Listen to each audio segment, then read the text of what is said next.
All right, so it looks like the Utica Comets season starts tonight, and I am trying not to be overly loud and excited right now, but I am honestly one of the most pumped up people of all time at the moment. Oh, I want to be in the rink right now so bad, and I'm itching to get in there because I want to see my fellow season ticket holders again. I want to see the guys from the section, the regulars that you see all the time and you may not talk to, but you really know the faces. It's stuff like that that gets I get super excited. I got the towel ready. The towel's coming tonight. The herd could be there tonight. I know the herd were there last year at the exhibition and kind of let loose.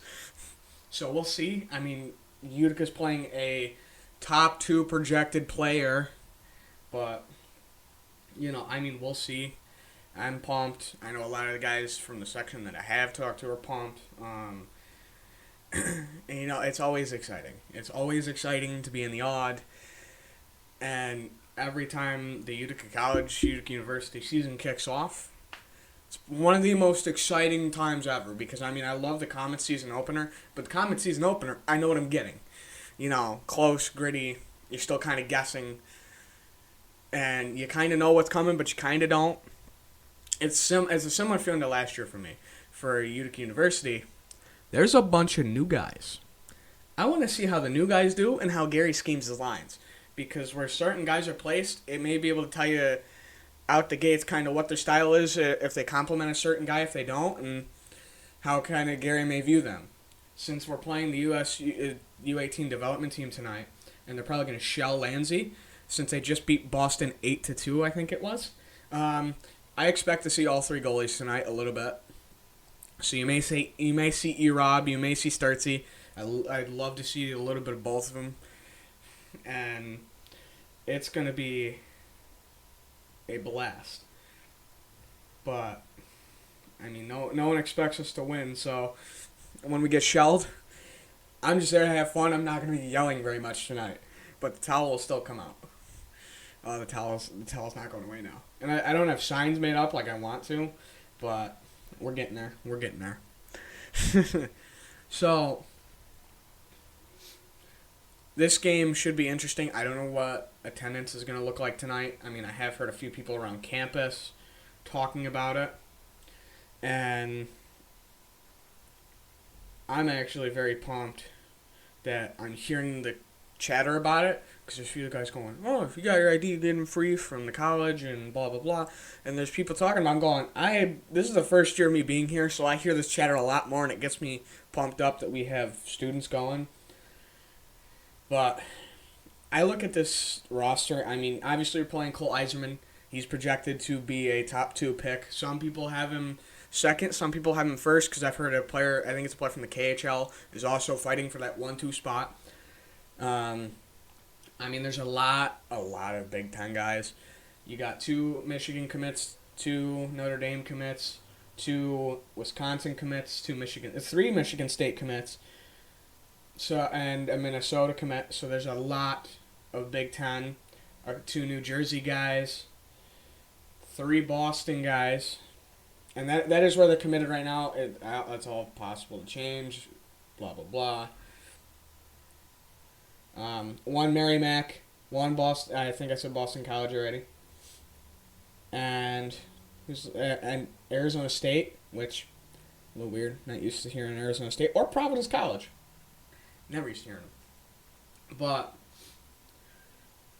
this is going to be an interesting game in the first period, because the U.S. team is 6-4. I don't know who the 4 teams they lost to are, but they must be elite if they're beating the USA Development Team, or the USA Development Team must have had their C team playing, because I don't know. I haven't checked the schedule. I don't even want to, because all I gotta know is they beat Boston, and this was before the Boston win.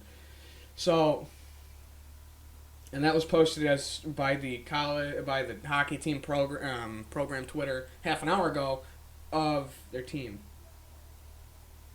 So, we'll see how it goes. With how the lineup's set up, Dobé is gone, and Berkapek is gone. So and I think Holmes is gone too, because you didn't see him. So I think all 3 are gone. So you're down to what? 7 guys who have played a season. 7 guys who have played a season in the forward group, 2 in the defensive group, and 2 in the goalie group. Obviously, the goalie group, you have E-Rob, who played at St. Thomas. So technically, your goalie situation hasn't really changed besides Dorian leaving and E-Rob coming in, which, depending on how you see it, could be an upgrade at the moment or all around or whatever. But, so, on defense, you have Kimball. I need to pull up the lineup in front of me because I have it written down. But you have Kimball, who is probably going to start.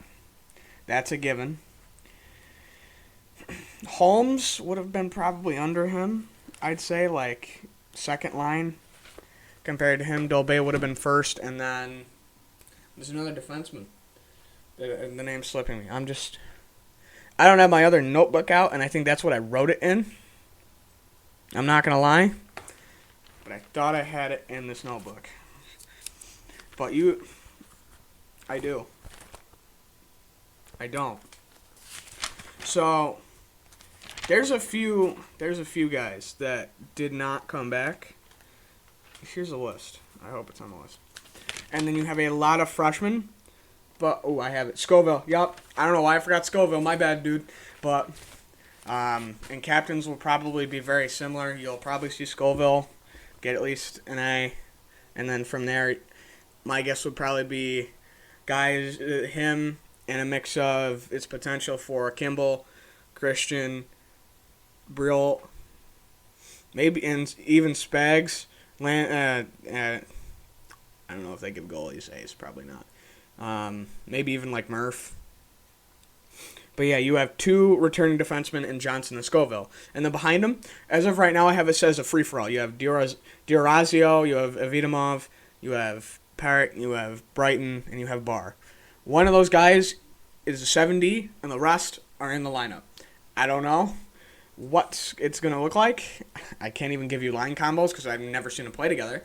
So we'll see how Gary schemes it tonight. I'll probably post, like, it seems like these are the lines that are running, and this is how it's running, and just go from there, and we'll see how the season progresses.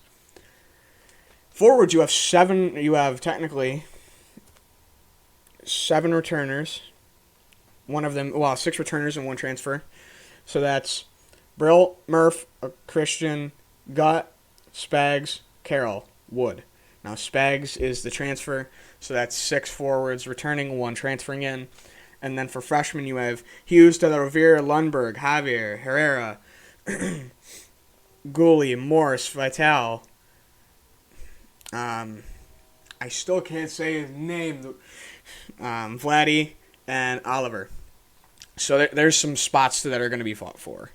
And I still can't say Vladdy's last name. So that's why I'm going to keep referring to him as Vladdy. Gooley, I kind of have his name. I don't always say it right every time. So I just stick with the nicknames just to make it easier.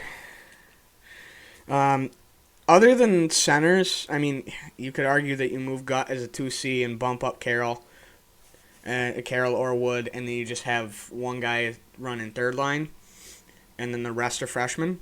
I've schemed it up both ways, where you either bump Gutt onto the left or the right, bump him down a line, and put a 2C and a freshman, but I don't think that would happen. That's just an idea. That's just me for planning for all situations. I think it's going to be Gutt to 2C, because I've seen him, and right now I have Gutt and Murph. I mean, most of the guys that are returning, 90% of them or all of them, can probably take a face-off, knowing Gary. A lot of the incoming guys can probably take a face-off. Obviously, Hughes is center. I think De La Rovere was a center. And Lundberg, I think, is a center. Plus, there's a few other guys that are good at taking face-offs, good enough. And that's going to be interesting how you shake it out. Someone bigger like Gooley could be your fourth liner. Someone smaller like Hughes, De La Rovere is probably going to be a little further up if they can find their way in with finesse. I mean, it all depends on how they play and how they look. I'm pumped to see if Gutt changed his number. I'm pumped to see if his game took a step forward with that number change. I'm excited to see Spagnuolo and what he can do on the roster. You know, there's so much new question marks that I'm so excited to see and kind of gauge that I'm so pumped for tonight. And yeah, that's pretty much about it. I just want to get on and say that we're going to get we're gonna get hammered, but it's an opportunity to see everything and everybody on the roster. It's an opportunity. Well, 90% of the guys, and you may see a lot of it. A lot of the bottom of the roster shift around depending on what Gary wants. We saw it last year. You'd see Kagan would pop in at times when they needed his skill set. You'd see Wood would pop in and out while he was more a fourth liner and more of an everyday guy. But when you needed physicality, Wood was there. When you needed somebody to kind of just go at it all the time in the defensive core, Jackson was your 70 if you needed someone to rough people up. If you didn't and you had everybody healthy, Berkey, if he wasn't in the lineup, and I don't think he was in the lineup to start with, but he came in because of injury. Somebody who was Holmes was another guy that came in as kind of a 70, I think. You had guys that came in based on what Gary wanted and what Gary needed from a lineup. So, we'll see that probably as the season goes through, especially with so many freshmen. You may see guys go out. You may see guys come in mid-season, transfers. That's just how it is. We've seen a few transfers over the years just because Gary coaches one way and one way only, and if you can't handle it, you go. That's happened. I guarantee you that's happened because there's so much in and out. So, we'll see. I just hope that Gary finds transfer depth in a defenseman just to have depth because I don't like 7 defensemen right now unless you bump somebody back. I don't like it. But that's just me worrying because there's always an injury somewhere, and if we get unlucky, we're unlucky. Oh well. So, I wish I had my special thing ready for the game. I don't. I'm hoping it gets in by next week. So, I'll figure that out. I'm doing something interesting this year, but I'm pumped. Let's go. It's game day. Even if it's an exhibition, it's still a game. It's the home opener, and I hope to see somebody tonight. Go Pioneers.